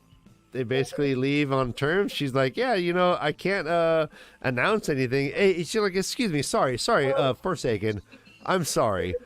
You're literally a flaming human being, but you do understand that I cannot announce anything if we cannot find proof of Tuon. And Simrog's like, yeah, that's perfectly reasonable. It doesn't matter to me. She's like, great point. Yeah. What? Right? I remember reading this being like, okay, this is like if your boss calls you into the office and this is what happens, you're like, phew. He's like, hey, Johnson, I need this report by 5 p.m. You understand that the reports are going to be faxed over, and they're in Brussels time zone. So the earliest I can get it to you is 9 in the morning. Well, Okay, that's fine then. good. That's fine. That's perfectly what? reasonable. Yeah, okay, since you put it that way. 9 a.m. will be great. Yeah. I was literally going to fire you, but now here's a raise. You know what? And go kill Tuon. Maybe you can be Empress. Yeah. All right. So now next POV is this chapter 3 now? I mean, not chapter. So I wanna talk for a second. Like, what does it mean for the Forsaken to attack the Shanshan? Okay, like, first off, why let them get so powerful to begin with if you're just gonna attack them? Oh, And like, what do you mean? Do they Like want them to be there battling in Randland? Like, and who are the Shanshan to the Forsaken, right? Like, the Shanshan are the descendants of Arthur Hawkwing. So they're Hawktuawing now. Hawktuawing. They're Rand's Hawktuawing. Oh gosh. ancestors' descendants. I'm sorry. I mean, yes, Yeah. yeah. So what? No, you're right. Like, who are they? The previous war. So who are they to them, and why? Who's to benefit from them? I mean, I get that they want. It seems like the Shanshan want to win the last battle, take back over Randland, and then win the last battle, and be the last ones left standing. Yeah, which to your previous point, like, that motive is not a bad motive. That's the righteous motive, to save all of mankind and them kind, which is now the way. Is it them kind now? Yeah, all of them kind. Humankind, I believe. There, yeah, that's it. Yeah, but do you have to identify as human? Oh God. Yes. Have we gotten to that? I'm just trying to not. I'm treading lightly, bro. Just tread lightly, just like tiptoeing through the park. Are we still humans though? Does anybody know? Like, God, right? No, yeah. I mean, well, if this is AI simulation, Sapien ship. No, but yeah, like, so yeah, like if a Forsaken could just go in to the halls of power and just mutilate an entire like strata of power, like in a society, like, why not have done this before they even set ship on to come over here? Because like if they're gonna come and try and fight the last battle, why not undercut it like 20 years ago, and like, oh yeah, take Seems like a it's big failing on the part of the Great yeah, One. it's like what did the Forsaken like have Hitler baby in their hands and they didn't drown it? Like, is that like, why did they drown Hitler baby? All right. That's a really good question, Ryan. No, I don't this is the Hitler baby question is a real question. So again, I mean, I feel like everything's in tumult, like the alliances and who's on what side and who's gonna be friends with and allies with whom, and like, are people gonna regret? Like, is General what's his fuck Rodell Iturralde gonna regret attacking the Shanshan when the Dragon Reborn is allied with them? Are the White Cloaks gonna regret not pursuing their alliances with the Shanshan? Well, I mean, like, I mean, is Shanshan even like a force to be reckoned with? If the host nation is just in disarray, like, what does that mean? We do have this it takes how long to get across the Aranth Ocean? Like, right? I mean, 420 days. About 420 days. Yeah. Okay. So that's a year in Randland, I'm assuming? Yeah, the 69 lunar years. count. Yeah, 69 years in Randland. So 420 days is 69 years in Randland. Nice. Oh my goodness. But Carrie, what do you think of this? Like Josh is like bringing up some crazy shit. What do you think of this? I don't know. Can you repeat the question again? Well, yeah, he's talking about like we just learned that Semrog went and killed all of Tuon's families, and that there's no emperor. Oh, right. Like the Forsaken have their own motives, and we don't fully understand what the hell they're doing, but they're making power plays too, as long as the individual groups of people making their own power plays. So it's like they're trying to put people in charge, but what does that mean exactly? And then when you start thinking about it, then my brain hurts. Do you think the Forsaken are doing? Oh, go ahead, Rick. Do you think this is like a move against another Forsaken? So I guess my dumb question is, what's the purpose of putting Surath in charge instead of Tuon?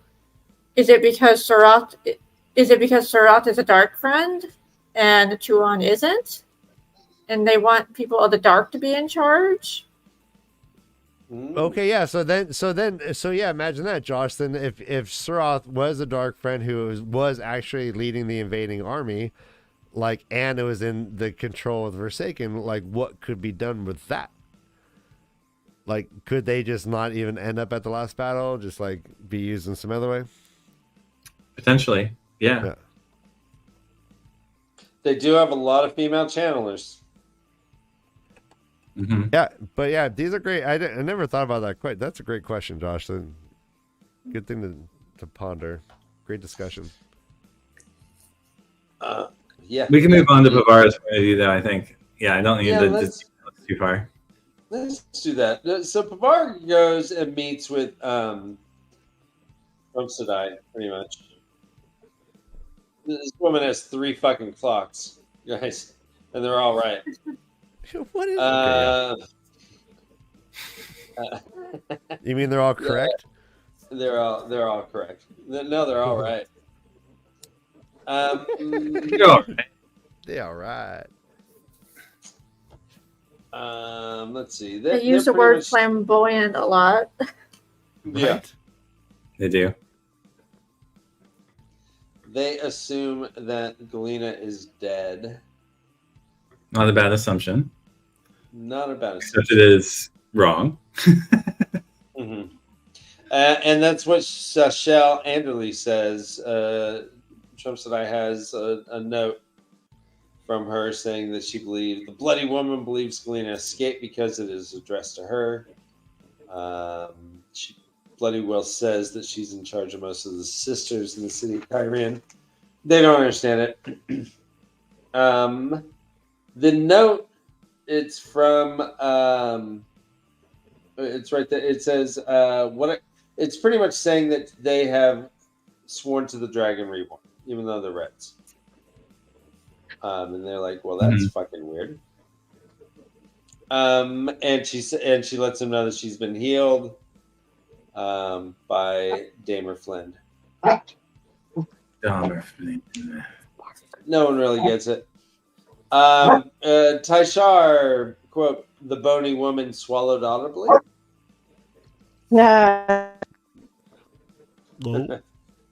There's also in here the line, but surely his peaches were poison. Nice.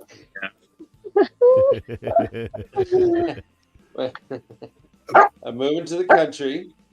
Gotta poison lots of peaches. You know, there's never a conversation where she's not bringing up the fact that she was raised on a farm. Not. It's like if you're friends with Old McDonald, after Dole company bought out your farm, and you're just like living in the suburbs, and Old McDonald just like your next door neighbor, even though he's got like 3 4Runners, a fucking life-size pool, 3 stories, he'll always tell you about his farm. You'll be watering your lawn, he'll be like, hey, let me tell you. You just hear like E-I-E-I, and you're like, oh, shit. It's like, hey, Ryan. Right. E-I-E-I.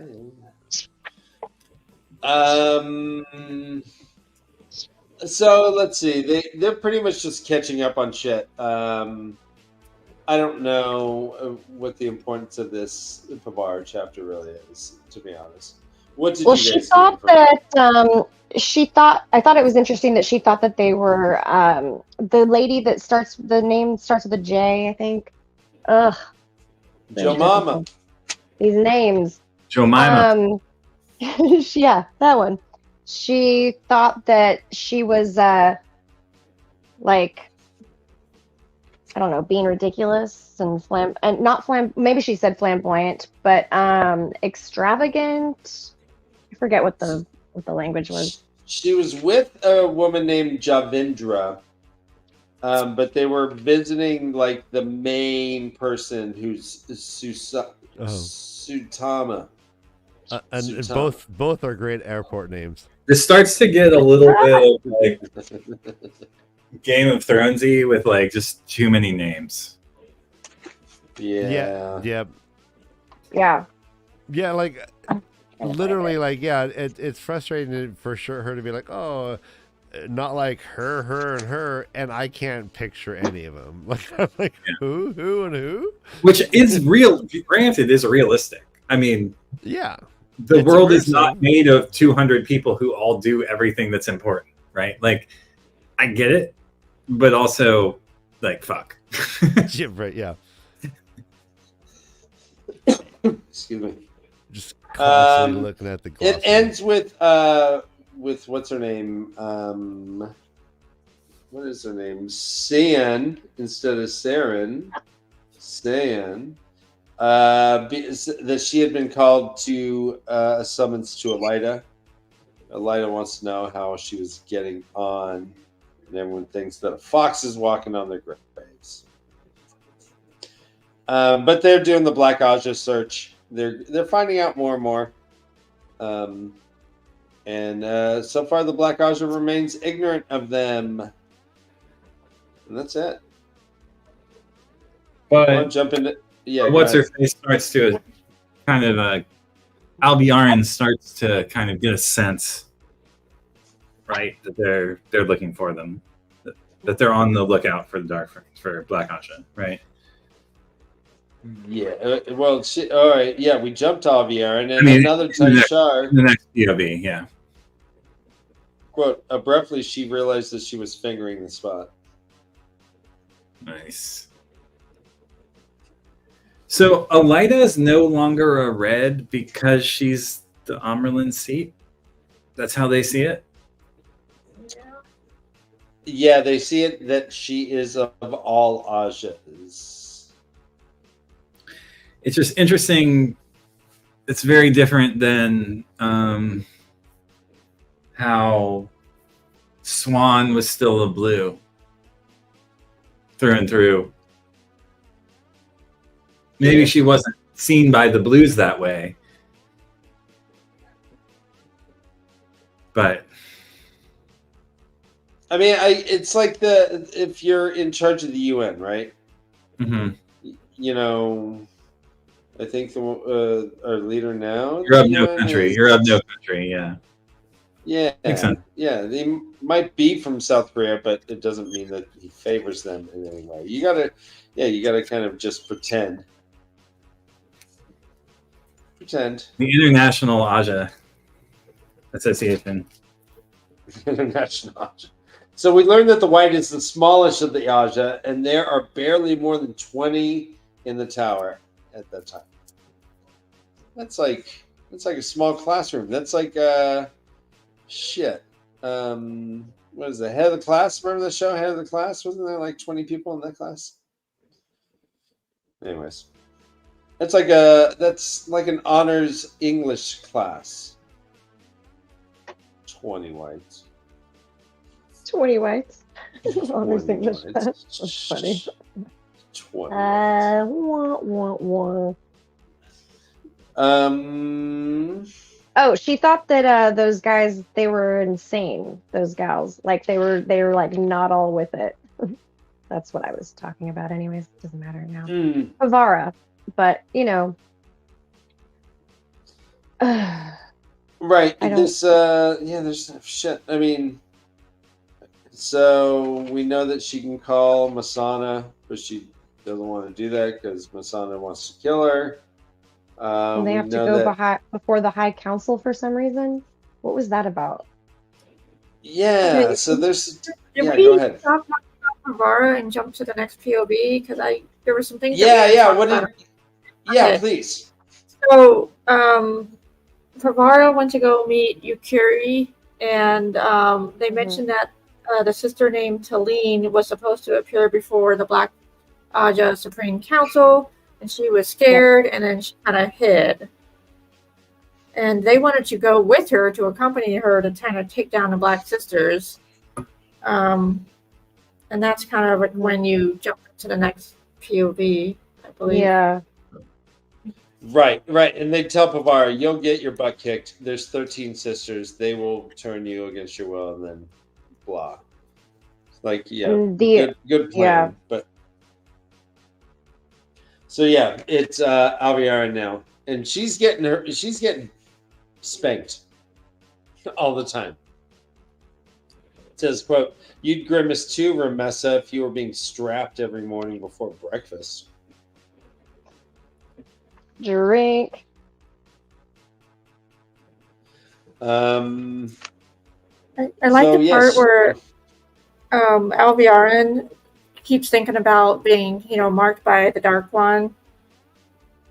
And she's like, when she talks about her orders, I thought it was pretty funny. She's like, my orders are to break into the tower from within and plant discord and chaos in every corner. And I'm like, discord? Yeah. Yeah, right. Funny. That's kind of her deal. Is that she is just kind of there to kind of mess things up within the White Tower. The Great Lord has sent her. And this mark, even though it's not visible, she's checked a few times in the mirror. Yeah, it feels she's worried like about it. Should be. Yeah. The message. Yeah. But that's pretty much it. She's getting her spank on all the time. Yeah. But she's putting up with it because that's what she has to do. When it ends with her like checking her forehead. Mark. She's unaware that her free hand had risen to her forehead, searching for the mark. No, there's. And then I have the part that Josh was saying earlier, how Alviarin now has a few people that are like persons of interest for her. And Yukiri is one of those people who works with Favara. So that makes me nervous that she's starting to get an idea of people are looking for Black Aja. Yeah, Yukiri Yeah, and Dosine. Docene. Yeah. Docene. Dosine. Yeah, what else about this before we jump to Galena? Anything else about Alviarin? 3 people on the Supreme Council know who she is. I'm curious to know who's on the Supreme Council. If she's the head of Yeah. Black Aja, I'm curious how it's all structured. Do you think that we're gonna find out? Maybe, but it might be several books from now. I don't know. Okay. I'm kind of running out of books now. There's only a couple left. We're getting there. They're We can't keep pushing things back anymore. All right, do we want to? All right, I don't know if we're gonna get through all these. Still, we have Galena. Galena's pretty long. Hold on, we got Galena. Oh, is it just Galena and Egwin? Galena and Egwin, yeah. Let's do it. All right, Galena. Galena is in the Shido encampment. She is all pimped out like Thavara's Gaishan should be, but she is a Gaishan. She's riding a horse. She has her rubies on. She looks good. I have a really great drinking obligation, which I'm sure you underlined as well, because it's so obvious. Stroke its smooth surface, yet however hard wait. Touch that wrist-thick white rod. Stroke its smooth surface, yet however hard she strained, she could not make her hand close on it. Anyway. Yeah, so that is Taishar. And the Oath Rod stuff. Interesting. That was yeah, so she has taken an oath of obedience. Thavara said, "Don't pick that up." So she has not. She's been touching it. She can touch it all she wants, but she can't pick it up. She's like, hopefully someone can just put it in my hands. Maybe that's a go around. I don't know. But she needs that oath rod because she also was told you can't channel unless I tell you to. And so right now she can't channel at all because the Vera hasn't told her that she could. Right. She gets captured by Gaul. And she can't do anything about it because the VAR has taken away her power to single-handedly use the one power. They take her back to the camp. They go through a gateway 4 days away. And she freaked out about that. Say again? She really freaked out about the gateway. Yeah. She's like, what? I was that close to the gross fighting.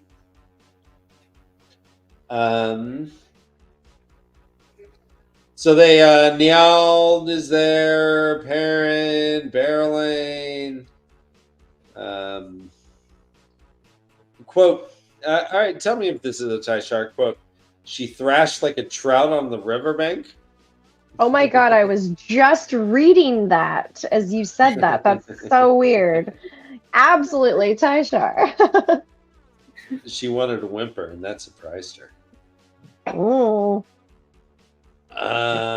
So essentially, Perrin interviews her. Maybe what we're seeing on the front cover of the book, where he's like, tell me where she is. Does she hang out here? Does she go to this bar here? Is this her favorite spot? I put an eye tracker on her thing, but it doesn't seem to be working. I just want to know what time she gets off work. You know, I'm not stalking or anything. Anyways, or something like that.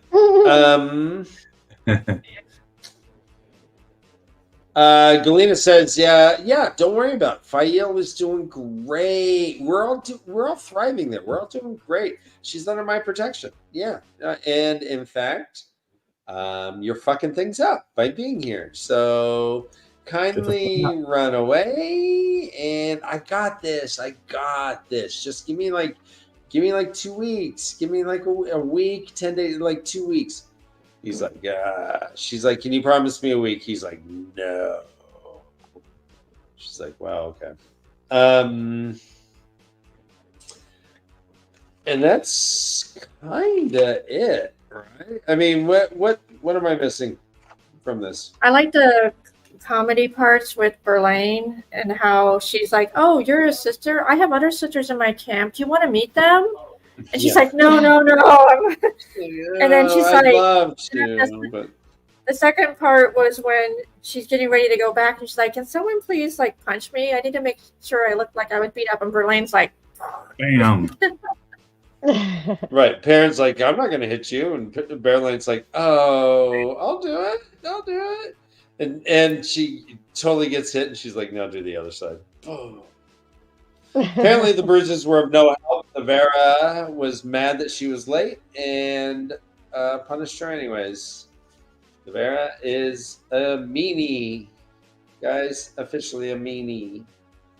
Mm-hmm. But yeah, he's like, yeah, I'd rather be attacking now, but I'll give you a little bit. He's skeptical of what Galena can do. He's like, what kind of protection are you doing when you're wearing that Daishan robe, dummy? And that's that's pretty much what it is. She goes. She's like, I need to get that rod. I need to get that rod. Now I only have a week. I gotta get the rod. And finally, we get to Egwene. Egwene is a major character, guys. That helps. Yes. I know. Major character in a Finally. prologue. It's been a long time. It's rare. Or has it ever Egwene- happened yet? Yeah, that's a good point. Egwene is recovering from getting bonked. She got bonked when they were doing stuff with at the North Harbor. Despite the soaking she had received. Huh? Despite this. Very nice. She was seated wedged between two sisters. She was pretending to be unconscious until Katerin just slaps the shit out of her. So wake up! Can you put the keys on the table? Damn. She finds out that she's been fork-root dosed. Totally. Bro. Hard dosed. She's like, yuck. She asks, hey, tell me who betrayed me since I'm your prisoner. And I think she gets slapped again. Or was gonna get slapped. But she's noting all kinds of dissension. All the sisters got real fucking weird. They all were gonna attack each other. They all embraced the source, and Egwene's looking around like, "Whoa, you guys are agitated easily. This is weird." She also wants to know who her captives are, so she's taking like a mental note. She's like, "All right, this gray, this stupid red. Okay, this white."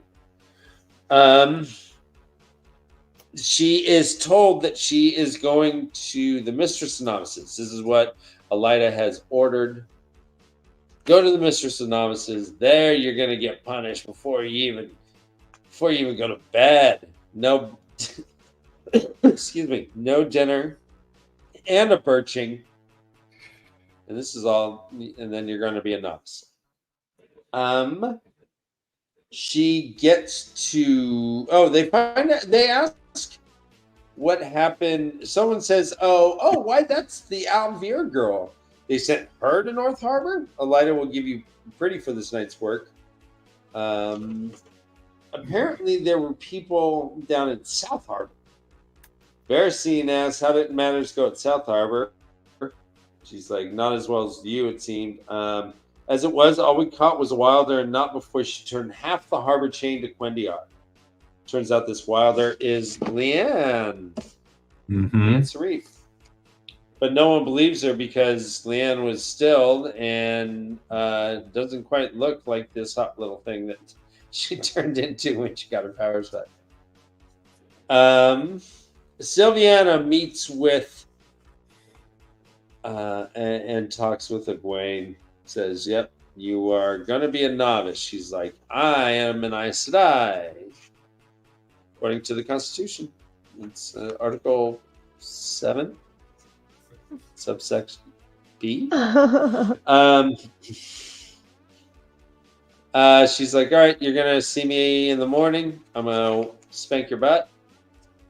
And then you can go be a novice. You're getting mildly dosed with fork root, but when you go to sleep, we're going to shield you from, we're just going to have someone sit and watch you."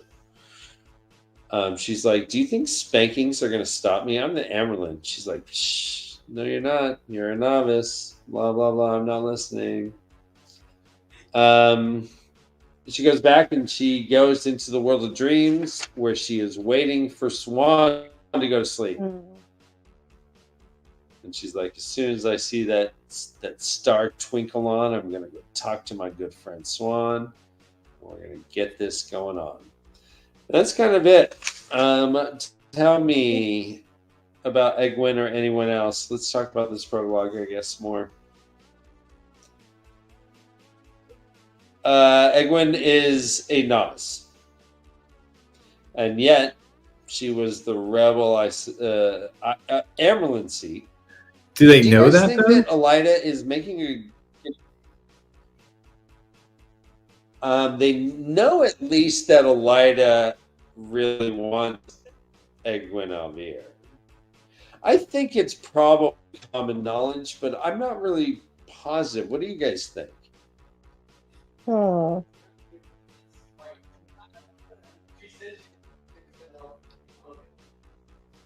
I don't know. I wasn't I sure. mean, they know that there's a split. They got to know there's a split, right? Everyone is like, Yeah. they know that there's rebels. Everyone's all Right. agitated and ready to just embrace the source at any given thing. Right. And I think they recognize that that Egwene is a top prize, regardless. So whether they know Why has she's she just not a been rebel, brought? Why has she not been brought in front of Elida then already? Yeah. it said there was a note. So Sylviana was reading from instructions from Elida, it seems. She says, let me see. She was. So she had papers in her hand, and Egwene could see, even though it was upside down, that it was Elida's handwriting. Oh, but she recognizes from the World of Dreams, yeah. Right. So I don't know. It says even upside down, she could. So it says Sylviana strode into the writing table and stood reading from a sheet of paper there, occasionally glancing up. Her expression was a perfect mask of Aes Sedai serenity, unreadable. Egwene waited patiently, hands folded at her waist. Even upside down, she could recognize Elida's distinctive hand on the page, if not read what it said. The woman need not think she could grow nervous at waiting. Patience was run over her weapon. So, and then it says, it seems the Amerlin has been mulling over what to do for you for some time. Do about you for some time. She has a very complex plan ready. She doesn't want the tower to lose you, nor do I. So, I mean, she's asleep, man. She's up way up in the top of the tower. She's like, all right, yeah, Sylviana, you take care of this. Here's all my notes. I wrote a really big plan, apparently. But that's part of the plan. But Elida it does seem like she's aware that she's there and is letting the process play itself out, I guess. What did you guys think about Elida's choice to like bring in people that are not getting, like, there's people they're just like bickering and not getting along and like ready to, like you said, like embrace the source at any second, and just out of frustration with each other. So I guess I was confused. Like, are these the people who like kidnapped her, or are these just people who are transporting her? Because a lot of these sister names, I didn't really remember who the hell they were, and I was expecting to find a common name that was more familiar, but none of these names really sparked anything in my memory. Yeah, same. I honestly don't know. Do you know, Josh? Are these the people that kidnapped her? I would assume so. I would assume so too, but like I don't. Yeah, and who kidnapped whom? Like, I don't know. It just seems odd that if they know the war, that the rebel Aes Sedai are sieging Tar Valon, which maybe they don't, and Elida, like, wouldn't Elida want Egwene brought before her really quickly? Like, are these Black Aja? Are they? I don't know. I really don't know. Okay. Yeah, I'm not going to tell. I think it was kind of neat though that like I feel like some of the way that he worded some of the bickering between like the women, I felt like it kind of alluded to like the ultimate downfall of this entire system, like because it was just, well, let me see if I can or would they continue to struggle with one another until the entire rebellion faltered and failed and the sisters straggled back to Elida? I mean, it's just kind of just not really like specifically that, but just, you know, like the essence of it is just kind of like representation of like a bigger problem, I guess, you know? I guess Egwene even notices that there's trash and stuff all over the street. She's like, it smells like shit here. Tarvalon never smells like shit. Was like looting and stuff going on. Is that where we're at? I was just going to say, I mean, we've seen that Elida's priority is to keep herself in power. And so who cares, I suppose, if maybe having them all bicker is to her advantage because it allows her to maintain her power. Yeah. Totally. Yeah. If they're not like getting along, then they're not going to be like talking and planning mutiny together. That's true. I guess Sylviana does. Anything else in this? So Sylviana does tell her that Elida demoted her to novice. So that does clean up whether or not Elida knows. Yeah. So why? It's fucking weird. Like after the negotiations with the rebels, like why is she being treated as so unimportant? I don't understand. Egwene? Yeah. Well, why would they even consider? Elida doesn't want, like, why are they like not just killing her? Why are they like demoting her? It just seems like a bizarre thing. If you want her out of the picture, you have every opportunity to just like do something very drastic right now, and you're demoting her to novice. That's your big move. Like, what? Feels a little weird. It's weird. It says, quote, Elida has decided that you have been used as a dupe by others and should not be held accountable, so you will not be charged with claiming to be Amyrlin. She has stricken your name from the roll of the accepted and entered it in the novice book again. I see. So it's a power play by Elida, basically. Yeah. You need to hear that you'll have to take the test again, though. I wouldn't force anyone to go through that twice. What? Could she go through twice? I don't see why not. Why wouldn't they be able to go through twice? Yeah. Okay. Yeah. I think they would be. Maybe it hasn't really been done before because people don't generally get demoted. But right. I have weird. It's weird for sure. It's super weird. What's your question, Carrie? I have some loony theories about what's going on with Egwene, or maybe I'm just thinking about her in a different way. I've never thought about her before. We love And Lady I Gaga. mean, obviously, like people who read the origins of the Wheel of Time or read the whole thing probably know more about her story arc or whatever. But for some reason, in the last couple chapters, especially this part in the prologue, I see a strong resemblance to her, very similarly to Jesus Christ, like a religious perspective, and how she's the savior for her people, and how she's, somebody betrayed her, and she's not denying who she is. She's the Armelin seat. Mhm. Like, oh, you're just a novice. No, I am the Armelin seat, and you better listen. Like, she just has that authority, and I feel like with her foretelling, she knows things that are gonna happen, but she doesn't really tell everybody all those things yet. So I feel like she's turning into a major player in some ways, but Yeah. we don't all of My it revealed I yet. love that. My theory for several books has been that she's actually the most important character. Okay. Yeah. Well, the entire That's thing rides on Egwene's shoulders. Mm-hmm. Like Rand is the dragon, but Egwene is the one who will bear the burden and do the most work to save the world. That's been my theory for, I don't know, 5 or 6 books at this point. Okay, and that's kind of like where I'm going with this. Like, I feel like she's turning into a savior. Yeah. Mm-hmm. And I can't quite explain it, but just maybe it's some of the words that he used reminded me of some of the things from the Bible, but it just got me thinking more about her as, she's not just the Armelin, she's so much more. I That's love so that great. correlation there. And Carrie, to further that point, she comes up and says, "I'm a dreamer," and everyone's like, "Yeah, but are you really?"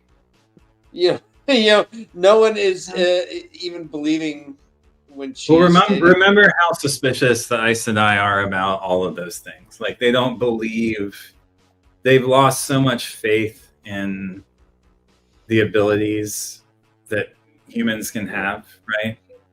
Yeah, but still, just to go on to your like Pontius Pilate Jesus motif, he's like, by the way, I can dream and know what's happening. And they're like, yeah, maybe not. I don't know, I love it. We have gotten Reading through the prologue, guys. We are next week we are going to be reading 4 chapters. And let me put on the exit music that Ryan generally puts on. Is this it? Let's see. So, yeah. Oh, nope. I know this. So who made, my last question is, who made the chain Quendalar? Was that Leanne? That didn't happen. Yes. That was the Wilder that they were referring to. She's like, they're like, yeah, she keeps saying that she's Leanne, but there's no way. And Egwene's like, yeah, why don't you ask her, say, hey, Leanne, remember we went and scammed on boys at the movie theater? What movie did we see? Something like that. What movie? How much was the popcorn? What's my favorite candy? We're going to do 4 chapters. That is 60 pages on my book. So shorter And than the that's prologue. chapters 4, 5, 6, and 7 on the audiobook. I do not know. I know it starts in chapter 4. Weird like that. I'm going to read the physical book so I can actually absorb the material. Hey, Ryan's back. Ryan's back. I'm back. James. What did I miss? Just in time. The ending. Trust There's some Just Bella in time requests. to And say then goodbye. There is a give the Bella people request. what they want. Oh, Brother Dan? Yeah. Giving them the old one-eyed look. No, Bella. Oh, my bad. My Bella.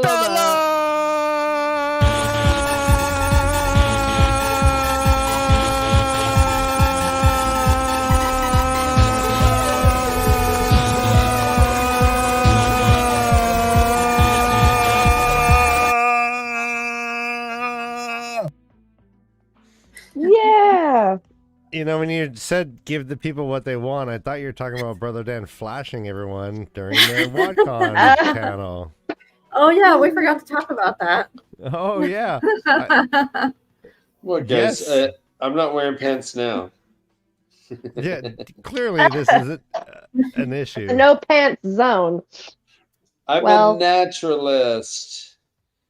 Yeah, so Oh, everyone, Brother Dan was doing an improv panel wearing a kilt. He did not know it was going to happen in the morning. It was supposed to happen the night he before. left.